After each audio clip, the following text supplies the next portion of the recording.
Hi, Joshua. Hi, how are you? Well, the first thing that comes to mind, I find it very interesting that you were a counselor for the mentally disabled.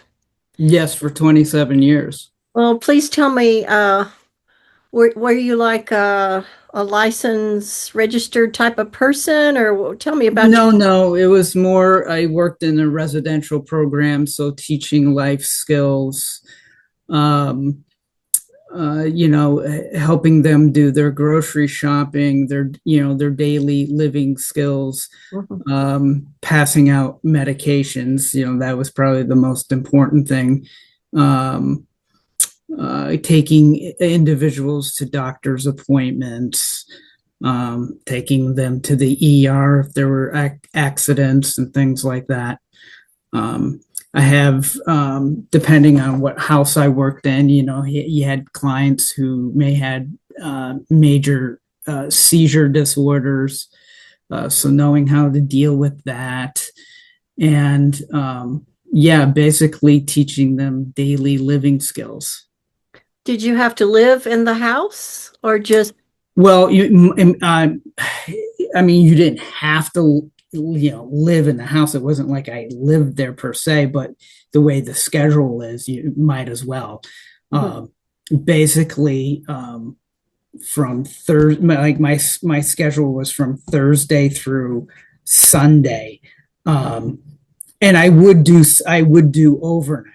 So I would go in on Thursdays, work all day Thursday, stay overnight, work all day Friday, come home for like 12 hours or whatever it was, then go back for Saturday afternoons, work all day Saturday, do a Saturday overnight, um, and then work Sunday. And then around 5 o'clock on Sunday, I would come home, but then I would have Monday, Tuesday, Wednesday off. Well, you must have found it somehow satisfying to stay with it so long. Yes, I did. I did. It was also a great schedule. Having those 3 days off during the week really allowed me to do my writing. My writing schedule was pretty rigid. At the same time, on my days off, I'd be up at 4 a.m. and I'd work on my writing from 4 a.m. to 4 p.m. those 3 days. Well, that was what I was going to ask you, how it affected your writing. Did, Right. did the actual work impact you particularly? That you I've almost never wrote about any of my work life. It may be every once in a great while an image or a phrase might find its way into my poems, but I never wrote specifically, or I can't say never, but very, very, very rarely have I ever written about Mhm. my work. Usually, things for me has to simmer for a good 20-25 years before I write about it. Wow. Yeah. So um, so you recently stopped that job after 27 years? Is that true? And I did. Yes, like within the last couple weeks, I stopped working that job. And now I'm doing a whole completely different thing. And I'm working third shift, mhm, which why it was kind of mhm, difficult to, because right when you asked to do this interview was right. right when I was just getting into it, and I wasn't too sure how my schedule was going to work out. Um, are you finding this working out better for your writing, or you just needed a change of scenery? Well, yes. The I did need a change of scenery.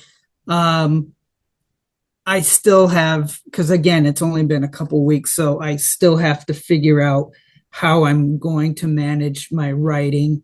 I'm actually in the middle of editing my fifth book, so I'm more focused on doing that than writing new material. Mhm. And in the last couple months before I left my job, for a couple weeks, I had this flurry of writing where I was writing a lot of poems. I'm usually a slow worker. Like Mhm. if I could complete a poem within a month, that's good.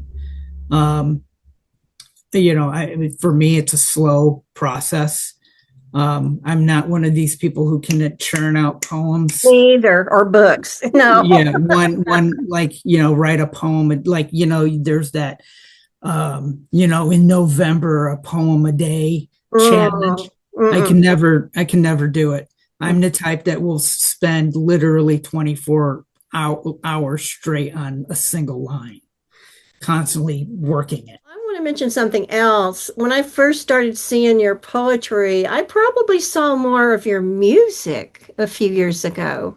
Oh, okay. You were playing all kind of, you were writing songs and often of banjo, but I think you play other instruments as well. Yeah, I'm actually primarily a bass player. Oh, Um, that's my main instrument. Um, yeah, I have quite a few, though I haven't really been playing. It's probably been like a good year before I've really been playing anything. But I have a bass. I have what is called a piccolo bass, which is it's a bass guitar, except it has these special strings on it, which makes it an octave higher. So you play it like a bass, but it's in the same range as a guitar would be. And then I have like four ukuleles. One of them is an electric ukulele. I have three regular resonator banjos, but then I also have an electric banjo. mhm. And and then I have a Native American flute and a harmonica that I can kind of fake my way through. But those are my main instruments. Well, are you just taking a little break or just concentrating that much more on your writing as well as having to work, of course? Well, for me, it's always been about writing. So even when it comes to music, what interests me is composition. Hmm. When I was in high school, I was in a jazz band, and we would play gigs and stuff. And I can do it. It had nothing to do with stage fright or anything like that. I don't get stage fright. But the hassle of getting to the gig, setting up for the gig, not getting paid for gigs, having bandmates decide that at the last moment that they can't make the gig, all that shit, I have no patience for. So playing live, and plus I'm, kind of go back to what we were talking about. I'm not a night owl. So the idea of like playing at a club at like 1 o'clock in the morning does not interest me at all. To honestly, the reason why I took a break from the music is I've been having some trouble with my recording devices that allow me to record music. And I just haven't had the time or the patience to really figure it out and correct it. It will take a lot of time and patience that I just don't have. And to be honest, also, like I will make these music compositions and stuff, but it seems like I wasn't really gaining an audience for it. Oh, yeah. So that too. If there was more of a demand for it, if people were actually like eager to seek it out, that would be one thing. But it wasn't seeming to get an audience for it. So Well, that's kind of almost always the problem with our creative output, and the whole world is in competition with each other. yes, yeah. Now, let's talk more specifically about your poetry. I love your book titles. Um, would you, do you have Break Every String handy? All Right right. here. I noticed it got a lot of good reviews. Would you like to read a piece from there? Yes. This is probably one of my most popular poems, and it's titled Functional. My father won't read poetry. He taught my brother the ways of paintbrush and canvas, played guitar before I was born, but after Nam lost interest, saw no sense in art. I'd like to think, surviving war, I'd see no better reason to create, proclaim, and praise. I am here. But what do I know, given my armed conflict with the self? My father once cradled a dying soldier missing everything below his waist and watched a starving boy convulse after a sergeant handed the child a candy bar. His body no longer understood food. My father pulls shoulder muscles as he masons walls, lays foundations. He cracks knuckles against engine blocks, torquing wrenches. Because the dead remind him that splinters in his palms are gifts, he builds cabinets, chairs, houses. His life is work, no room for self-indulgence or anything frivolous.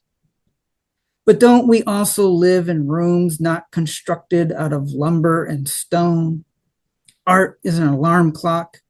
Art is a ladle of beauty lifted to the lips. My father, on the table he planed, sanded, stained, where we've sat together after a long time of not sitting together, where we've eaten slow. I want him to dance, and afterwards, I want him to see the scuff marks on the pine as affirmations of purpose, of loving the lost with raucous praise, of letting the gone go. All right. And a couple other books that you have. And like I say, I love your titles. The Bastard Children of Dharma Bums, and also Love Something. But you have a book out recently, I think, called Welcome Home, Russell Edson. Is that right? That is true. Well, now, who is Russell Edson? Okay, well, Russell Edson is known as the godfather of the American prose poem. Um, and he was heavily influenced by the French surrealists. So a lot of his prose poems are very wacky. They're very narrative.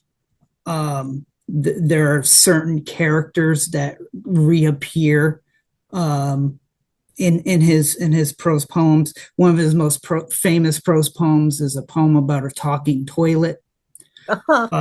The book, which is here, Mhm. is there's a quote from him that starts the book, and it really kind of encapsulates his sense of humor. And the quote is, "As a child, I had wanted to become an automobile, but then I grew up to be 30 years old." Hmm. And so this, and his father was actually a famous cartoonist in like the 1930s. And my friend, who I've known since high school, so I've known him for over 30 years, Bret Herholz, he's a illustrator, and we've wanted to do a project together for years, and we couldn't find the right thing. And Russell Edson, he ended up passing away in 2014. In 2024, when we were writing this book, or I was writing it and he was illustrating it, would have been the 10th anniversary of Russell's death. So this book is actually a hybrid of the prose poem and the graphic novel. So the first half of the book is actually a graphic novel. I don't know if you can see it. Yeah, pretty much. And the first and that the graphic novel part, it's about Russell coming back from the dead to have one final dinner party with his family and friends. And it's a story that I created, but I created it in his style. And there are characters there's characters like mother and father, who continuously are in his poems. So those characters are in the graphic novel. He was always obsessed with apes. Apes were always in his poems. So there's actually a gorilla that plays a role in the graphic novel, and so that's what the story is about that final dinner party. And if you know his work, you can only imagine what would happen at a Russell Edson dinner party. And because it's a graphic novel, it's something I can't really read through. So someone who's interested would just have to buy the book and read that. Right. But then the second half of the book is my own prose poems, haibuns, and flash fiction. Well, this sounds like a really one of a kind, hybrid, incredible experiment. Yeah. Maybe a collectible. Well, would you like to, is there a short piece you could read from Yes. the second half of the book? Yes. So from the second half of the book, I will read one of my, what is called a haibun. And for those who don't know what a haibun is, it's a traditional classical Japanese form. If not invented by, it was at least made popular by Basho. And what your traditional haibun is it's a block of fiction. And then after a block of prose, I should say. And then after a block of prose, there's a haiku. And that's your most traditional form. And with Basho, it was usually in his travel journals. So he would write a block of prose like a diary entry about how he traveled up this mountain and saw this Buddhist monastery, and then he would have a haiku attached to it.